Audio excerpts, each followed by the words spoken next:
A rapariga foi beijar-lhe a mão e ele ferrou-lhe depois uma palmada na rija almofada do quadril. Esta disfarçada, vá lá, Deus te faça branca. Por esse tempo, Manuel conversava com a esposa do Cancela, brasileira pequenina, socada, cheia de vida, dentes magníficos, morena e de cabelos crespos. Respirava de toda ela um ar modesto de quem gosta de fazer o bem. Estava sempre à procura de alguma coisa para arrumar, muito ativa, muito asseada e muito trabalhadeira. Na cozinha dava sota e as Na cozinha dava sota e as a mais pintada. Sabia levar como ninguém e assistia à roça dos pretos sem cair doente. Era prontudo, diziam dela os escravos. Chamava-se Josefa e só fora 2 vezes à cidade. Então,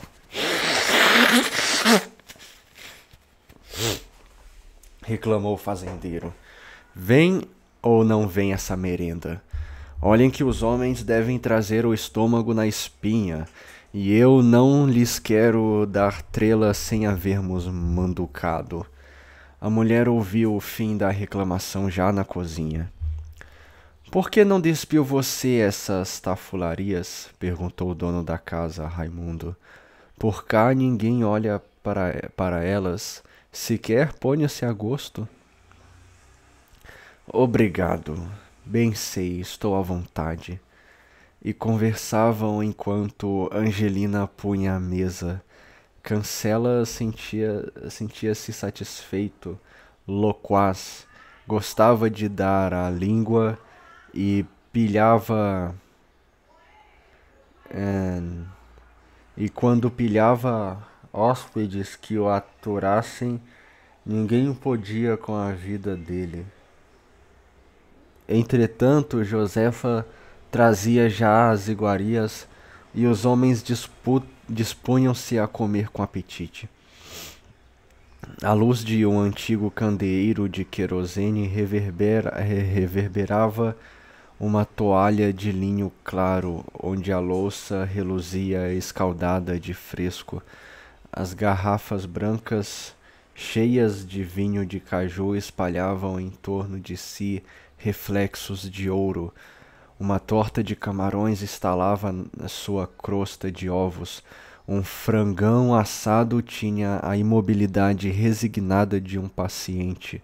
Uma cuia de farinha seca simetrizava com outra de farinha d'água. No centro, o travessão do arroz solto alvo erguia-se em pirâmide, enchendo o ar com o seu vapor cheiroso. Sentia-se a gente bem ali, com aquele asseio e com aquela franqueza rude do Cancela. Olé! Gritou este, despatando uma fumegante terrina de mandubés e fidalgos. Temos peixe de escabeche? Bravo! E passando a examinar o que mais havia. Bravo, bravo. Moquecas de sururu. Peixe moqueado.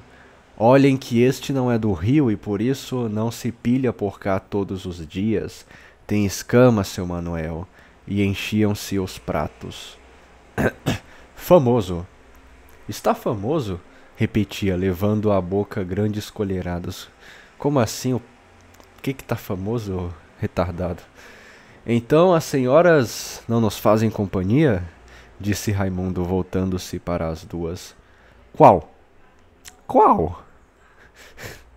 Apressou-se o fazendeiro a responder. Não estão acostumadas com pessoas de fora. Deixe-as lá, que ao depois se arranjarão mais à vontade. Olhe, ali a minha Eva diz que não aprecia o seu peixinho, se não comido com a mão. Coisa de mulher. Deixe-as lá. Contudo, Josefa veio presidir a mesa ao lado do marido e informava-se do êxito dos seus quitutes. Não os deixe sem provarem daquela torta de sururus que está de encher o papo. Lá chegaremos, lá chegaremos. Vai apanhar mais pimentas. Inito é fraco, seu Manuel, seu Mundico. Topemos a memória do velho amigo José da Silva. Os três beberam e Cancela, depois de pousar o copo vazio, acrescentou com respeito, limpando a boca nas costas da mão. Foi um meu segundo pai. Quando arribei por estas terras no tempo da minha defunta patroa, Dona Úrsula Santiago, não tinha de meu mais do que saúde, força e boa vontade, pois o José, que então namoriscava a filha da patroa, a Dona Quiterinha, meteu-me aqui como feitor e disse-me: olha lá, rapaz, encosta-te por aí que, se souberes levar o gênio da velha e mais o do vigário, podes até fazer fortuna. Ela tem lá uma afilhada de muita estimação, bem prendada e de boa cabeça. Vou eu. Sem pontuação, cara, que saco. Vou eu. Fico a servir na casa e, graças a Deus, sempre mereci a confiança de Dona Úrsula. De noite vinha para a varanda conversar com ela junto com a minha junto com a minha Josefa, que nesse tempo era uma teteia que só podia ver. O certo é que, ao fim de 2 anos, casava-nos o senhor Padre Diogo e em boa hora o diga, tenho sido feliz, louvado o Santíssimo, comeu e prosseguiu. Já fiz esta casa em que estamos ceando. Levantei o engenho, meti braços na roça, plantei algodão, plantei milho, que aqui não havia, e tenciono, se Deus quiser, fazer no seguinte ano muitas outras benfeitorias. Eles já quererão café? Perguntou Josefa, comovida com a narração do marido. Depois do café, serviram-se de restilo de ananás e acenderam-se os cachimbos de cabeça de barro preto e taquari de 3 palmos. Gasta meia hora de palestra. Manuel queixou-se de que já não era homem para grandes façanhas e precisava descansar o corpo. Pois fica o resto para amanhã, Pedro. Meu senhor, leva essa gente para a casa dos hóspedes e mostra-lhe o quarto que tua senhora preparou. Já ouvi, sim, senhor. Então, muito boa noite. Até amanhã. Manuel e Raimundo instalaram-se num quarto da casa velha. Outra moradora da sogra de José da Silva. Esta parte, ao contrário da outra, era um sobrado silencioso e triste, que só respirava abandono e decrepitude. Em breve o negociante ressonava, ao passo que o rapaz, estendido numa rede, olhava pela janela o céu afogado em luar, passando mentalmente revista ao que fizera durante o dia. Os acontecimentos desfilaram no seu espírito em uma procissão vertiginosa e extravagante. Vinha na frente o pedido da mão de Ana Rosa, de braço dado à recusa. Logo atrás o portuguesinho da vila passava cantando, com um galho de arruda na mão. Por São Brás, por São Jesus, passo aqui sem levar a cruz. Essa que a gente já conhece, né? É aquela velha lá. E seguia-se uma infinidade de imagens fantásticas.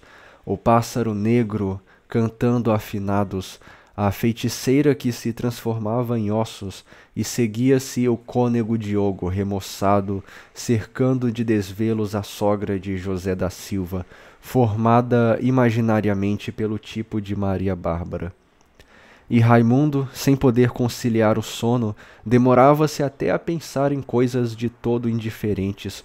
O guia, o preguiçoso e tristonho, a cantar no seu falsete de mulher, uma fazenda que encontraram em que havia um homem muito gordo e idiota, as ruínas de uma casa que de longe lhe pareceu à primeira vista uma fortaleza bombardeada, e assim 1000 outros assuntos vagos e sem interesse vinham-lhe à memória com insistência aborrecida. Afinal chegou à vontade de dormir, mas a recusa de Manuel apresentou-se de novo e a vontade fugiu espantada. Por que seria que aquele homem negou tão formalmente a mão da filha? Ora, com certeza por aquela tolice. E nem valia a pena, culava ele. Saberia tudo. E tinha até vontade de rir pelo ar grave com que o tio lhe respondera. Ora, no fim de contas, não passava de alguma criancice do Manuel, ou quem sabia lá, alguma intriga. Sim, bem podia ser. No Maranhão, o espírito de bisbilhotice ia muito longe, e não havia de ser outra coisa, uma intriga. Mas que intriga? Ah, ele descobriria tudo. Olá! Ficaria tudo em pratos limpos, nada de desanimar. E sem saber por que reconhecia-se muito mais empenhado naquele casamento. Desejava-o muito mais depois da resistência oposta ao seu pedido. A recusa de Manuel vinha dar-lhe a medida do verdadeiro apreço em que tinha Ana Rosa. Até ali julgava que aquele casamento dependia dele somente, e preparava-se frio, sem entusiasmo, quase fazendo sacrifício. E agora, depois do insucesso do seu pedido, eis que o desejava com ardor.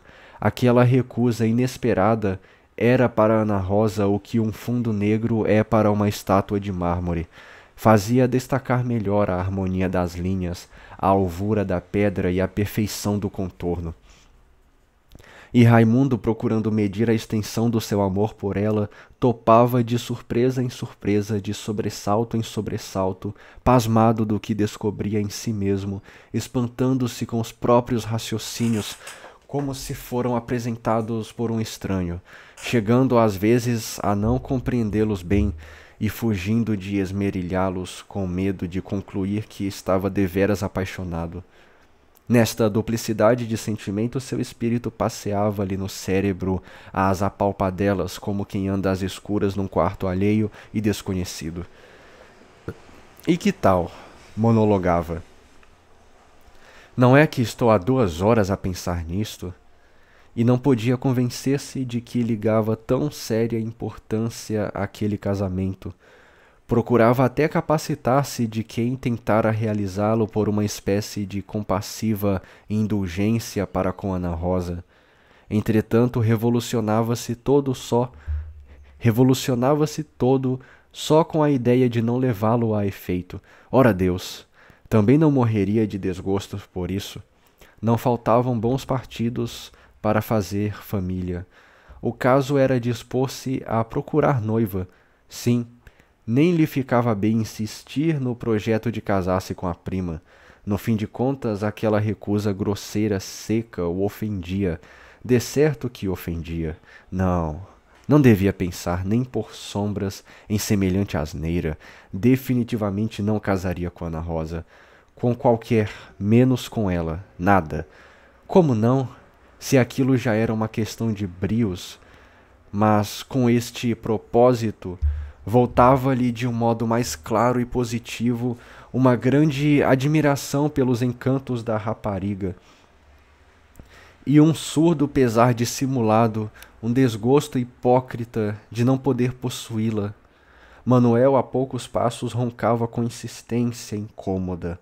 Raimundo, depois de virar-se muitas vezes na rede, ergueu-se fatigado, acendeu um charuto e saiu para a varanda. Um morcego na curva do vôo roçou-lhe com a ponta da asa pelo rosto.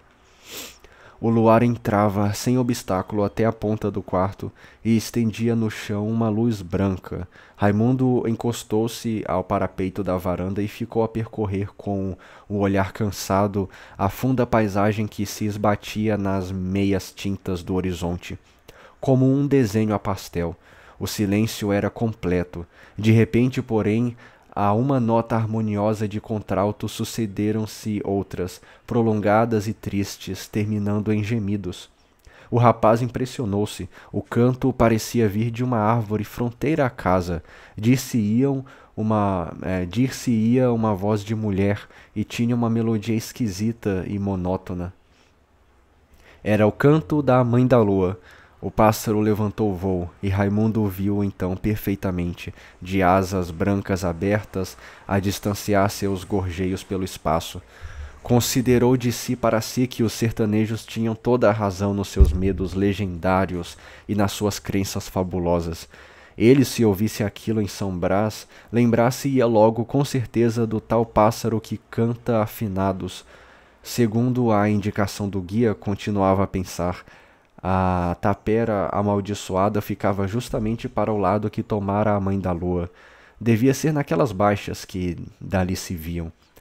Não podia ser muito longe, e ele seria capaz de ir lá sozinho. Veio distraí-lo destas considerações um frouxo vozear misterioso que lhe chegava aos ouvidos de um modo mal balbuciado e quase indistinguível. Prestou toda a atenção e convenceu-se de que alguém conversava ou monologava em voz baixa por ali perto. Quedou-se imóvel a escutar. Não havia dúvida. Desta vez ouvira distintamente. Chegara a apanhar uma ou outra palavra, mas onde diabo seria aquilo? Foi ao quarto de Manuel. O homem dormia como uma criança.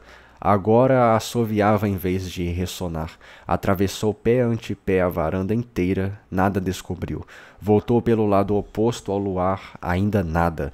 Seria lá embaixo? Desceu, mas deixou de ouvir o sussurro. Ora esta, a coisa era lá mesmo em cima. Mas em cima não havia outros hóspedes além dele e Manuel. Disseram-lhe o Cancela. Tornou a subir, mas desta vez pela escada do fundo. E agora a coisa estava mais clara.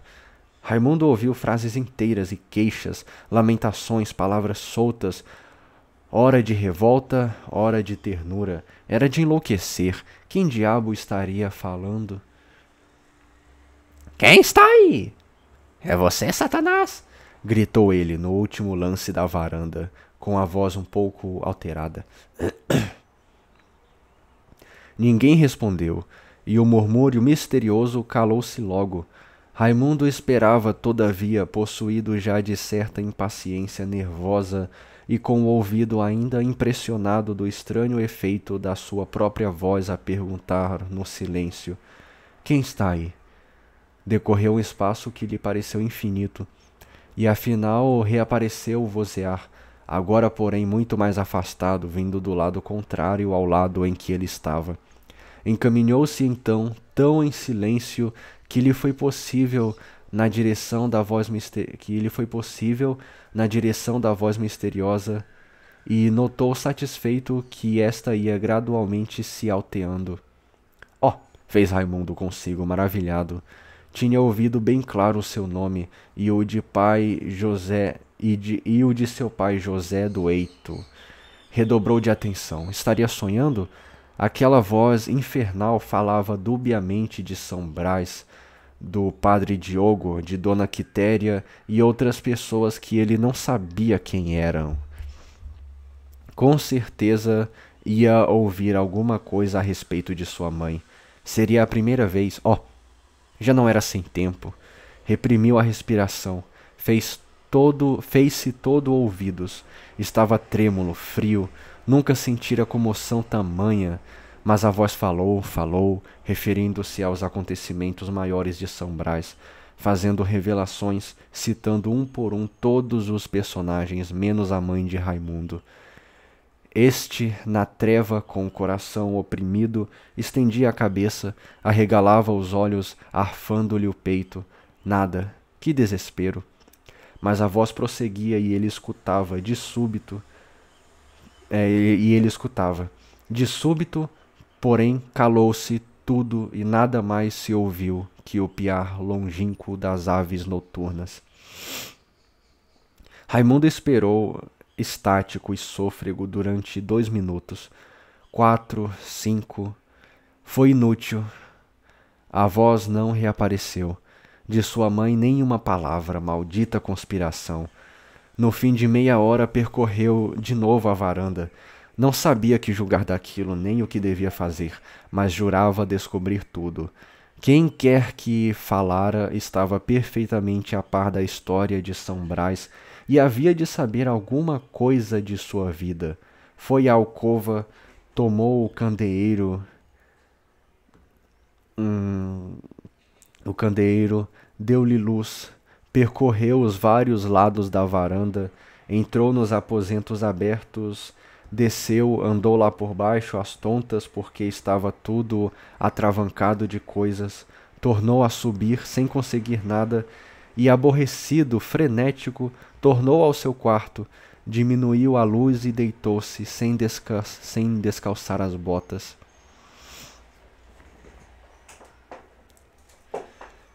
Não fechara a porta de propósito, estava alerta, ao primeiro rumor saltaria. Contudo, cerrou as pálpebras. A fadiga da viagem pedia repouso.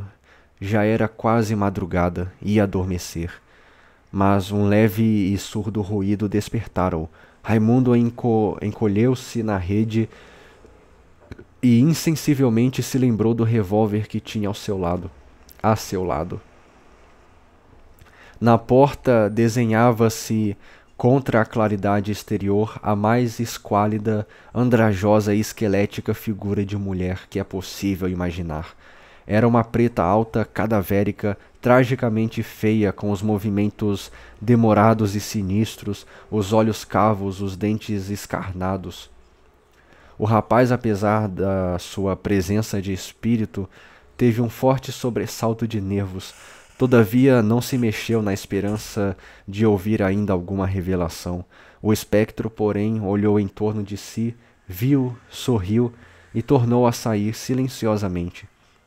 Raimundo levantou-se de um pulo e precipitou-se atrás dele, que fugiu na sua frente como uma sombra.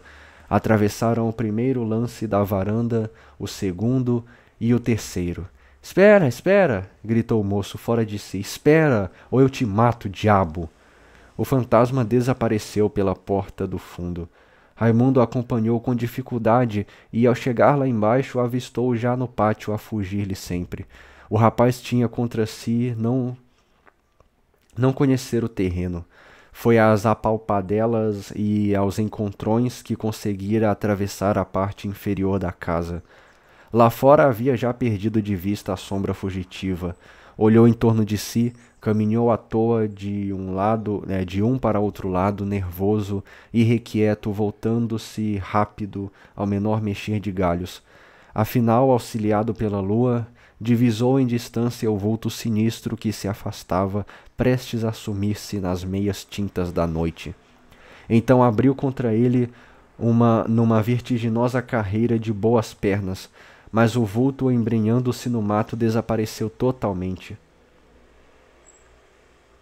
Entretanto, os primeiros sintomas do dia avermelhavam o horizonte e nos ranchos erguia-se já a escravatura para o trabalho das roças. As poucas horas em que Raimundo encostou a cabeça para descansar um bocado foram cheias de sono. Ao levantar-se pelas 7 da manhã, sentia-se aborrecido e quase em dúvida se sonhara toda a noite ou se com efeito vira e ouvira o singular espectro.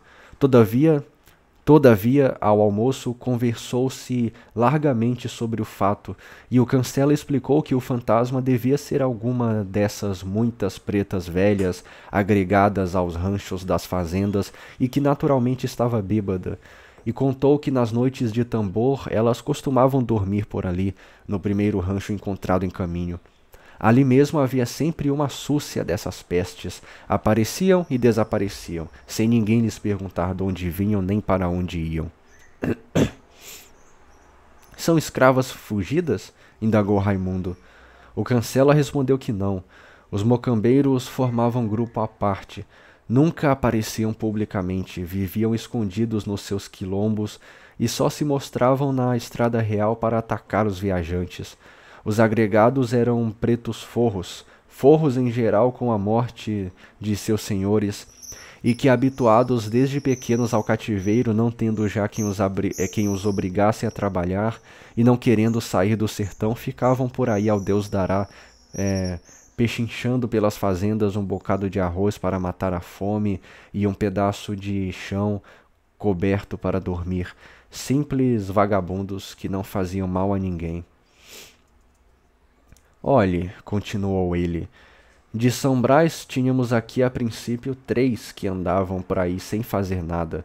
2 morreram e eu enterrei-os. O terceiro, não sei se ainda existe. É uma preta idiota, talvez a que o senhor doutor viu esta noite. E como Raimundo pedisse mais informações, acrescentou que ela às vezes passava meses inteiros na fazenda. Os pretos gostavam de ouvi-la cantar e vê-la dançar. Doida varrida, estava sempre resmungando consigo, mas que de tempos àquela parte não aparecia, e era bem possível que a pobre diaba tivesse já esticado a canela aí pelo mato.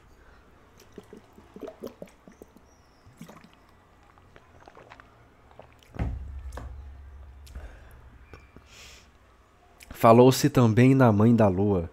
Cancela contou velhas anedotas dos estrangeiros que se perderam nas matas seguindo o canto original daquele pássaro. Depois trataram de interesses e fechou-se o negócio da fazenda. Raimundo estava por tudo, contanto que lhe não demorassem a partida. Tem um ponto aqui, tá? Ardia de impaciência por visitar São Brás. Não obstante, o Cancela instava com os 2 hóspedes para que se demorassem uma semana ou pelo menos alguns dias. Manuel disparatou. Que loucura! Pois ele podia lá passar dias longe do seu armazém. Então que partissem pela manhã seguinte. Nada. Havia de ser naquela mesma noite. Para que diabo aguentar sol pelo caminho quando tinha um luar que nem dia? O jantar demorava-se e Raimundo mal podia conter a sua contrariedade. Só às 3 horas da tarde conseguiram levantar acampamento. Leve-nos a São Brás, disse ele ao guia, logo que se acharam fora do portão da fazenda. A São Brás? Deus me livre! E o caboclo, depois de benzer-se, perguntou para que diabo iam a São Brás. Ora essa, não é da sua conta, leve-nos. A São Brás não vou. Essa é melhor, não vai? Então que veio você fazer conosco se não guiar-nos? Sim, senhor, mas é que São Brás não vou, nem amarrado. Vá para o inferno, iremos nós. Virou inglês aqui, ó. Or não sabe o caminho. Verdade, verdade, o homem não deixa de ter sua razão. No fim de contas, que diacho ai fazer o domingo aquela tapera? Vai, né? Aquela pra ser vai. Meu Deus, como eu odeio esse livro. É boa. Ver o lugar em que nasci? Tem razão, mas se não quiser ir, vou só. Mas o senhor sabe que contam bruxarias do lugar e há quem acredite nelas? Faço-lhe, porém, a justiça de não supô-lo desses. Os cavalos ganhavam a estrada real. Homem, disse Manuel, lá saber o caminho eu sei, e o guia, se não quisesse vir, poderia esperar-nos ao pé da cruz. Mas confesso-lhe, tenho meu receio dos mocambeiros. Além disso, quem como eu ouviu as últimas palavras de meu irmão, de meu pai? Exclamou Raimundo vivamente. Oh, conte-me isso. O senhor há de rir-se. São coisas que parecem asneira. Hoje os moços não acreditam em nada, mas é que certas palavras ouvidas da boca de quem vai morrer mexem com a gente, não acha? Fazem o homem ficar assim, meio aquele. Olhe, meu amigo, eu digo-lhe aqui entre nós, e o senhor não se mace, seu pai não teve a vidinha lá muito sossegada, não.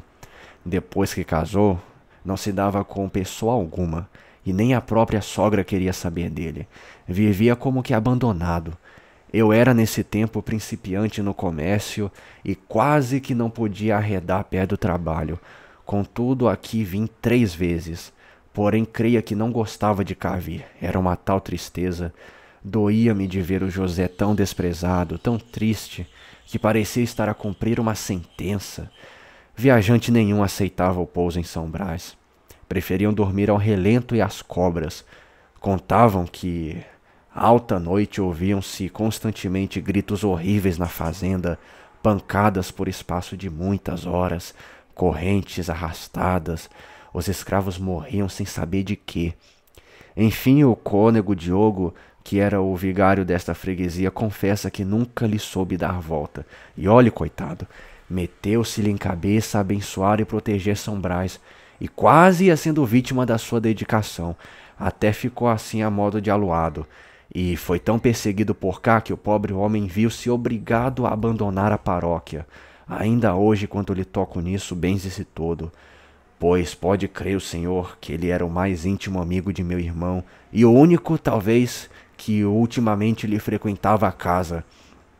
Entretanto, compreenda-se lá seu pai, já por último, não queria ver nem pintado, e nos delírios das suas febres estava sempre a ver fantasmas e a gritar como um doido que queria dar cabo do padre.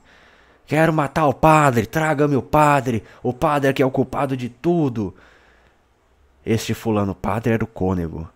Eu não quis nunca mais falar nestas coisas ao compadre, porque, cismático como é, podia gastar-se comigo. E depois de uma pausa, ora, veja o meu amigo que, apesar de não acreditar em almas do outro mundo, tenho as minhas razões para...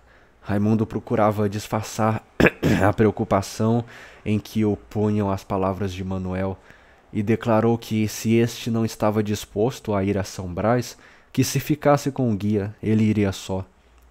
Mas saiba, disse, que ao caboclo perdoa o medo, porque enfim não está na altura de certas verdades, mas ao Senhor eu não tenho medo de coisa alguma, já disse, mas é que receia sempre que o diabo lhe saia ao encontro, compreendo. E o rapaz fingiu uma gargalhada para intimidar o companheiro. Não, mas é que, ora, deixe-se de histórias, o senhor não me parece um homem. Manuel cedeu afinal. Ah, quem falou foi o Raimundo, tá? Manuel cedeu afinal. E os dois tomaram a direção da tapera. Fizeram em silêncio todo o caminho.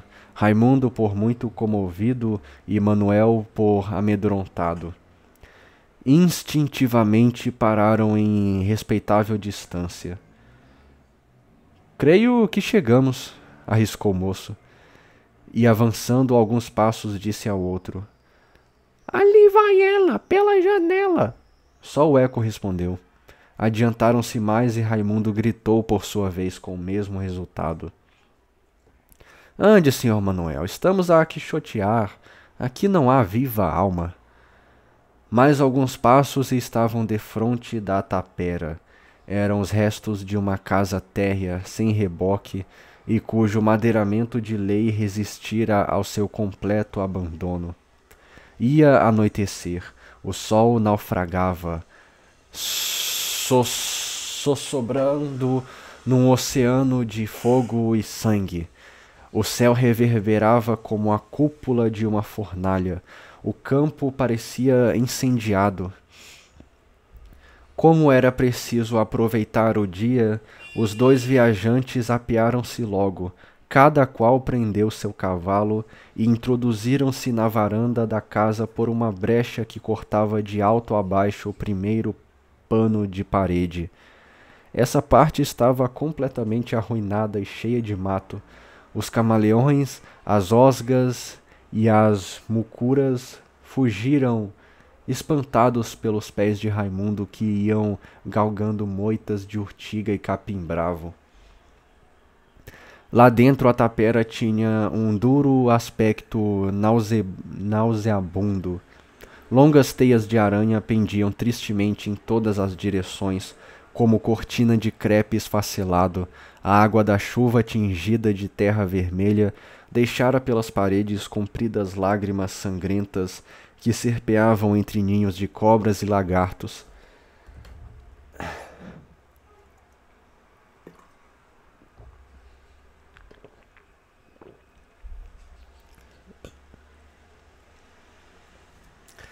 A um canto, descobria-se no chão ladrilhado um abominável instrumento de suplício. Era um tronco de madeira preta, e os seus buracos redondos que serviam para prender as pernas, os braços ou o pescoço dos escravos mostravam ainda sinistras manchas arroxeadas. Os dois seguiram adiante, penetrando o interior da casa. Ao transporem cada porta, fugia na frente deles uma nuvem negra de morcegos e andorinhas. O solo, empastado de excremento de pássaros e répteis, era pegajoso e úmido. O telhado abria em vários pontos, chorando uma luz morna e triste. Respirava-se uma atmosfera de calabouço. De um charco vizinho a casa palpitava, monótono como um relógio, o rouquenho coachar das rãs. Os anuns passavam de uma para outra árvore, cortando o silêncio da tarde com seus gemidos prolongados e agudíssimos. Do fundo do terreno, do fundo tenebroso da floresta vinham de espaço a espaço o gargalhar das raposas e os gritos sensuais dos macacos e saguis. Era já o concerto da noite. Manuel, um tanto comovido, contemplava demoradamente as ruínas que o cercavam, procurando descobrir naqueles restos mudos e emporcalhados a antiga residência de seu irmão. Nada lhe trazia a lembrança, uma nota ainda viva do passado. Vejamos agora por aqui, disse ele passando, seguido pelo sobrinho a um quarto cujas janelas tinham as folhas despregadas e prestes a desabar. Era este o quarto de José, e pôs-se a meditar. Raimundo olhava para tudo com uma grande tristeza, infinita, sem bordas, mas fechada que nem um horizonte de névoas. Como seria seu pai? Pensava ele, sem uma palavra. Como seria esse bom homem que nunca se descuidara da educação do pobre Raimundo? Quantas vezes naquele quarto, talvez junto a uma daquelas janelas, olhando para a quinta, não pensaria o infeliz no querido filho que tinha tão longe dos seus afagos, e sua mãe, sua pobre mãe desconhecida, estaria ali ao lado dele, ou quem o sabia, escondida, envergonhada, a chorar as faltas em algum desterro humilhante. Aqui, disse Manuel, batendo no ombro do companheiro. Aqui nasceu o Senhor, meu amigo, e viveu seus primeiros anos. Raimundo sentia um desejo doido de perguntar pela mãe, mas não se achava com ânimo. Temia agora uma inesperada decepção, uma agonia inédita que o esmagasse de todo. Receava alguma verdade implacável e fria, rija, de aço, que o atravessasse de lado a lado como uma espada. Até ali ninguém lhe falara nela. É que, sem dúvida, havia em tudo aquilo um segredo de família, alguma paixão vergonhosa, uma falta horrível, talvez um crime abominável que ninguém ousava revelar. E, no entanto, Raimundo tinha plena certeza de que aquele homem que ali estava em sua presença, ao alcance de suas palavras, sabia de tudo, e poderia, se quisesse, arrancá-lo para sempre daquela maldita incerteza. Quem seria ela, essa estranha mãe misteriosa por quem ele sentia um amor desnorteado?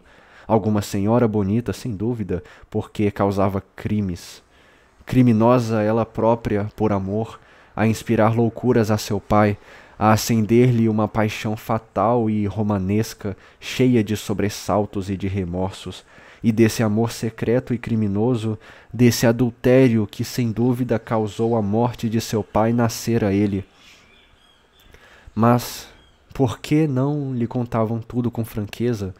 Por que não lhe diziam toda a verdade? Devia ser um segredo infernal para o esconderem com tamanho empenho. E acabrunhado por estes raciocínios, humilhado pela dúvida de si próprio, miserável e triste, Raimundo percorria a casa em silêncio. Despertou de novo a voz de Manuel.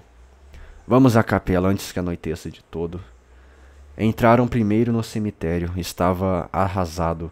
Manuel apontou para uma velha sepultura e disse ao outro com respeito: Ali está seu pai.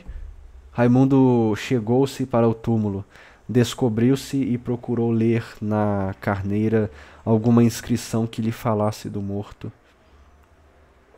Absolutamente nada. O tempo apagara da pedra o nome de seu pai.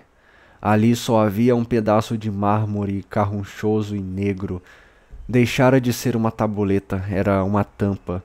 O rapaz sentiu então, mais do que nunca, pesar-lhe dentro d'alma como uma barra de chumbo todo o mistério da sua vida.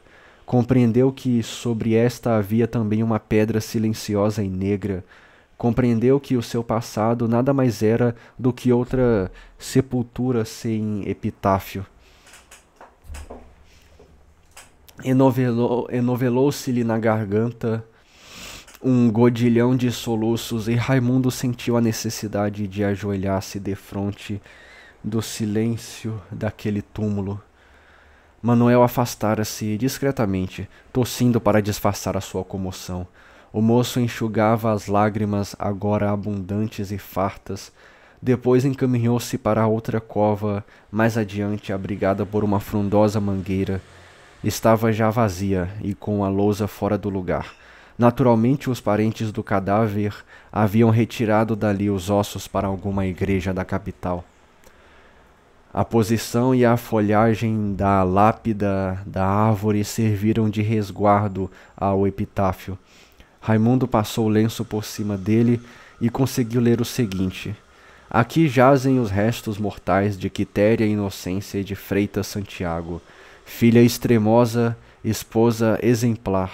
Casou em 15 de dezembro de 1845 e faleceu em 1849.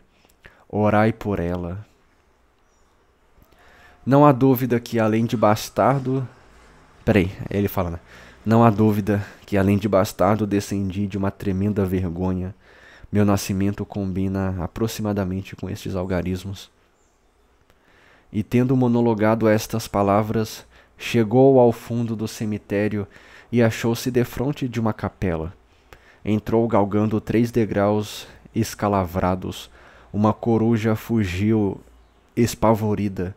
A luz triste da lua filtrava-se já pelas aberturas do telhado, mas pelas janelas entrava de rojo o quente lusco-fusco do crepúsculo. Raimundo, ao chegar à sacristia, estacou e estremeceu todo. O vulto esquelético e andrajoso que lhe aparecera à noite como um fantasma, ali estava naquela meia escuridão, a dançar uns requebros estranhos com os braços magros levantados sobre a cabeça. O rapaz sentiu gelar-lhe a testa com um suor frio e conservou-se estático, quase duvidoso de que aquilo que tinha defronte de si fosse uma figura humana. Todavia, a múmia se aproximava dele a dar saltos, estalando os dedos ossudos e compridos. Viam-se-lhe os dentes brancos e descarnados, os olhos a estorcerem-se-lhe convulsivamente nas órbitas profundas e a caveira a desenhar-se em ângulos através das carnes. Ora erguia as mãos, descaiando a cabeça, ora fazia voltas sapateando e dando pungas no ar. De repente deu com Raimundo e precipitou-se para ele de braços abertos. Na primeira impressão o rapaz recuava com repugnância, mas caindo logo em si aproximou-se da louca e perguntou-lhe se conhecia quem morara naquela fazenda.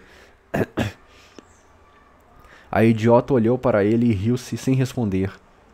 Não conheceste o José da Silva ou José do Eito? A preta continuou a rir. Raimundo insistiu no seu interrogatório, mas sem obter resultado algum.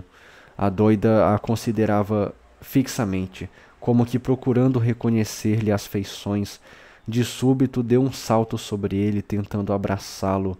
O rapaz não tivera tempo de fugir e sentiu-se em contacto com aquele corpo repugnante. Então, num assomo nervoso, repeliu-a bruscamente. Ela caiu para trás, estalando os ossos contra os tijolos do chão. Raimundo saiu de carreira para reunir-se a Manuel, porém a idiota alcançou já no cemitério e arremessou-se de novo contra ele. Não me toques! Gritava o moço com raiva, levantando o chicote. Manuel acudiu correndo. Não lhe bata, doutor, não lhe bata que é doida, conheço-a. Mas se ela não me quer deixar, sai, diabo, olha que te dou. Ixi, lá ele. Manuel mostrava-se agoniado e surpreso. Já disse-lhe, intimidando a louca, já, para dentro. A preta retirou-se humildemente. Quem é ela? Perguntou Raimundo lá fora, tratando de montar. O senhor disse que a conhecia? Esta pobre negra, respondeu Manuel hesitante. Foi escrava de seu pai. Vamos. Nossa, é a mãe dele, cara. Nossa, velho. E puseram-se a caminho. Ai, ai. 12.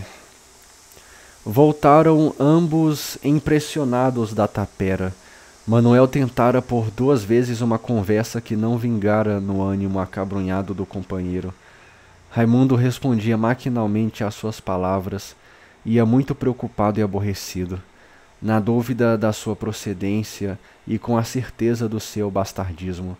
Vinha-lhe agora uma estranha suscetibilidade, não sabia por que motivo, mas sentia que precisava, que tinha urgência de uma explicação cabal do que levou Manuel a recusar-se à filha. Com certeza estava aí a ponta do mistério. Ele o que queria era penetrar no seu passado, percorrê-lo, estudá-lo, conhecê-lo a fundo, encontrar até então todas as portas fechadas e mudas, como a sepultura de seu pai. Embalde bateu em todas elas, ninguém lhe respondera. Agora um alçapão se denunciava na recusa de Manuel. Havia de abri-lo e entrar, custasse o que custasse, ainda que o alçapão despejasse sobre um abismo. E tão dominado ia pela sua resolução, que ao passar pelo cruzeiro da estrada real, nem só não deu por ele, como pelo guia que logo se pusera a caminho. Sim. Despeça-se deste lugar. E apeou-se para depor aos pés da cruz um galho de murta. Raimundo voltou atrás e, depois de um grande silêncio, fitou Manuel e perguntou-lhe externado um retalho do pensamento que o dominava.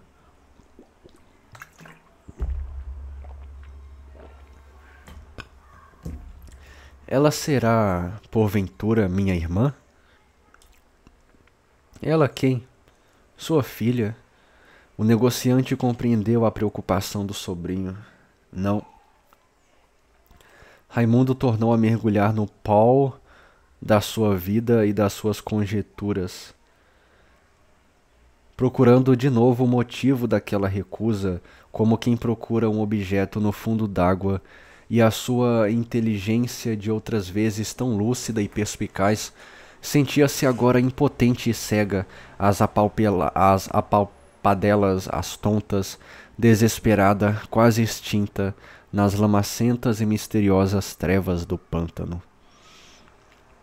E de tudo isso vinha-lhe um grande mal-estar. Depois da negativa de Manuel, Ana Rosa afigurava-se-lhe uma felicidade indispensável.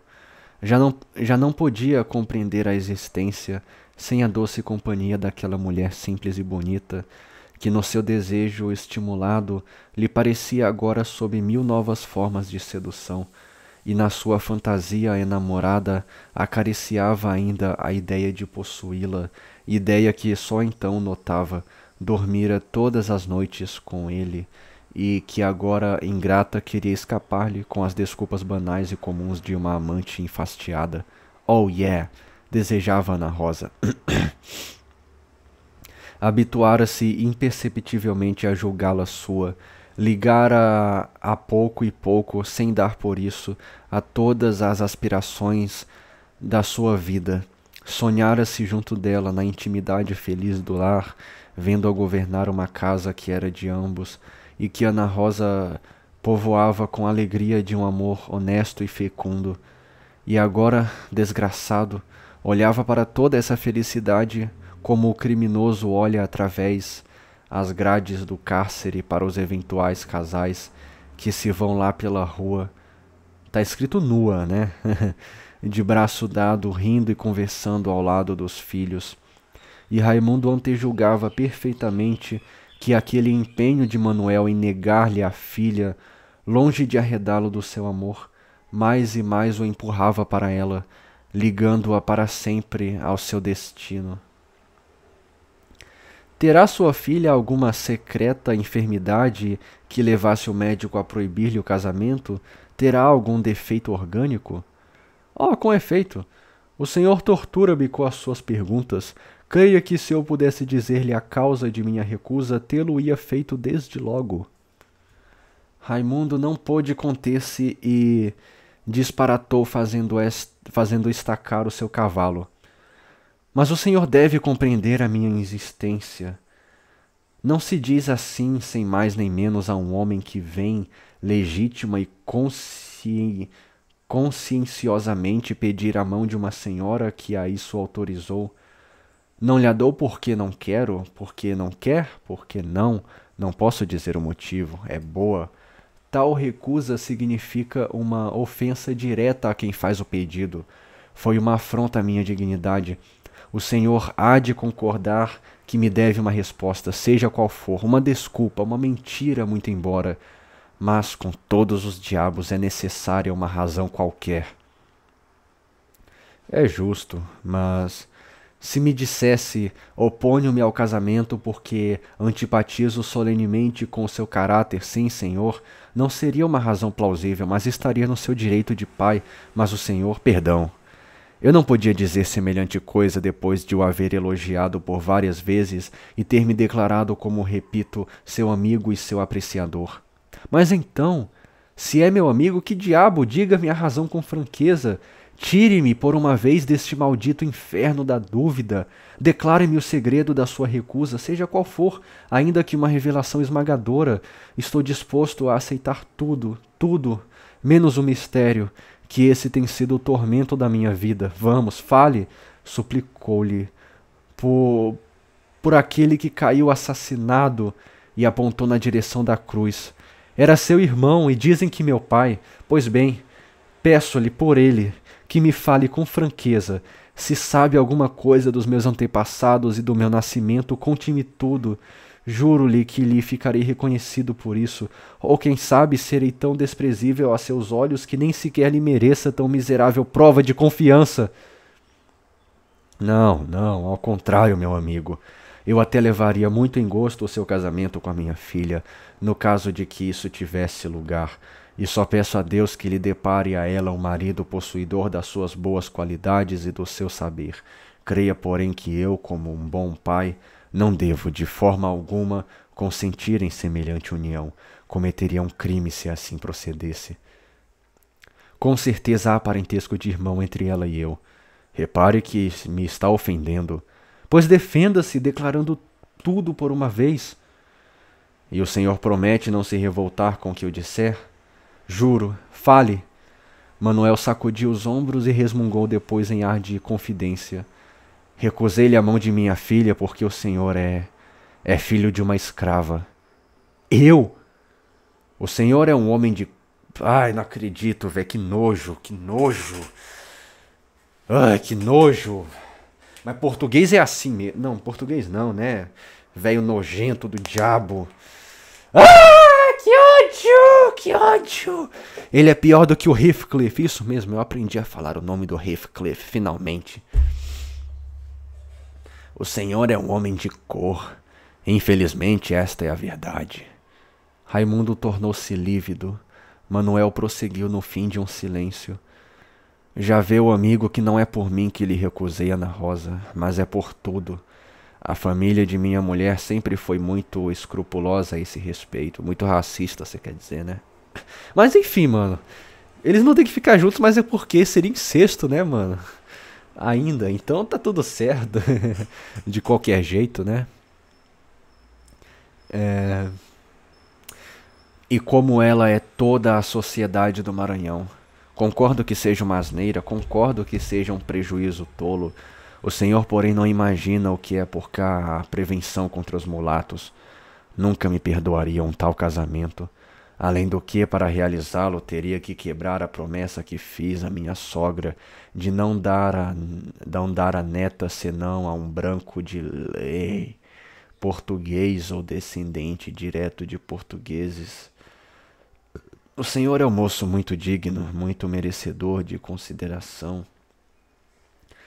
Mas foi forro a pia, e aqui ninguém o ignora. Eu nasci escravo? Sim, pesa-me dizê-lo, e não faria se a isso não fosse constrangido, mas o senhor é filho de uma escrava e nasceu também cativo. Raimundo abaixou a cabeça. Continuaram a viagem, e ali no campo, à sombra daquelas árvores colossais, por onde a espaços a lua se infiltrava tristemente, ia Manuel narrando a vida do irmão com a preta Domingas. Quando em algum ponto hesitava por delicadeza em dizer toda a verdade, o outro pedia-lhe que prosseguisse francamente, guardando na aparência uma tranquilidade fingida. O negociante contou tudo o que sabia. Mas que fim levou minha mãe, a minha verdadeira mãe? Perguntou o rapaz quando aquele terminou. Mataram-na, venderam-na, o que fizeram dela? Nada disso. Soube ainda há pouco que está viva. É aquela pobre idiota de São Brás. Tava óbvio. O que ele vai fazer agora, será, hein? Meu Deus! Exclamou Raimundo, querendo voltar à tapera. Que é isso? Vamos, nada de loucuras. Voltará noutra ocasião. Calaram-se ambos. Raimundo, pela primeira vez, sentiu-se infeliz. Uma nascente má vontade contra os outros homens formava-se na sua alma, até aí limpa e clara. Na pureza do seu caráter, o desgosto punha a primeira nódoa. E querendo reagir, uma revolução operava-se dentro dele. Ideias turvas, enlodadas de ódio e de vagos desejos de vingança, iam e vinham, atirando-se raivosos contra os sólidos princípios da sua moral e da sua honestidade. Como um oceano, a tempestade assula contra um rochedo os negros vagalhões encapelados. Uma só palavra boiava à superfície dos seus pensamentos: mulato. E crescia, crescia, transformando-se em tenebrosa nuvem que escondia todo o seu passado, ideia parasita que estrangulava todas as outras ideias. Mulato. Esta palavra explica-lhe agora todos os mesquinhos escrúpulos que a sociedade do Maranhão usara para com ele. Explicava tudo: a frieza de certas famílias a quem visitara, a conversa cortada no momento em que Raimundo se aproximava, as reticências dos que lhe falavam sobre seus antepassados, a reserva e a cautela dos que em sua presença discutiam questões de raça e de sangue, a razão pela qual Dona Amância lhe oferecera um espelho e lhe dissera: ora, mire-se! A razão pela qual diante dele chamavam de meninos aos moleques da rua. Aquela simples palavra dava-lhe tudo o que ele até aí desejara e negava-lhe tudo ao mesmo tempo. Aquela palavra maldita dissolvia as suas dúvidas, justificava o seu passado, mas retirava-lhe a esperança de ser feliz. Arrancava-lhe a pátria e a futura família. Aquela palavra dizia-lhe brutalmente: aqui, desgraçado, nesta miserável terra em que nasceste, só poderás amar uma negra da tua laia. Tua mãe, lembra-te bem, foi escrava e tu também o foste. Mas, replicava-lhe uma voz interior, que ele mal ouvia na tempestade do seu desespero, a natureza não criou cativos? Tu não tens a menor culpa do que fizeram os outros, e no entanto és castigado e amaldiçoado pelos irmãos daqueles justamente que inventaram a escravidão no Brasil. E na brancura daquele caráter imaculado brotou, efervilhando logo uma ninhada de vermes destruidores, onde vinha o ódio, a vingança, a vergonha, o ressentimento, a inveja, a tristeza e a maldade. E no círculo do seu nojo implacável e extenso entrava o seu país, a quem este primeiro povoou, e quem então e agora o governava, e seu pai que o fizera nascer escravo, e sua mãe que colaborara nesse crime. Pois então de nada lhe valia ter sido bem educado e instruído, de nada lhe valia ser bom e honesto, pois naquela odiosa província seus conterrâneos veriam nele eternamente uma criatura desprezível, a quem repelem todos do seu seio. E vinham-lhe então, nítidas à luz crua do seu desalento, as mais rasteiras perversidades do Maranhão, as conversas de porta de botica, as pequeninas intrigas que lhe chegavam aos ouvidos por intermédio de entes ociosos e abjetos, a que ele nunca olhara senão com desprezo, e toda essa miséria, toda essa imundícia que até então se lhe revelara aos bocadinhos, fazia agora uma grande nuvem negra no seu espírito, porque gota a gota a tempestade se formara, e no meio desse vendaval um desejo crescia, o único, o desejo de ser amado, de formar uma família, um abrigo legítimo onde ele se escondesse para sempre de todos os homens.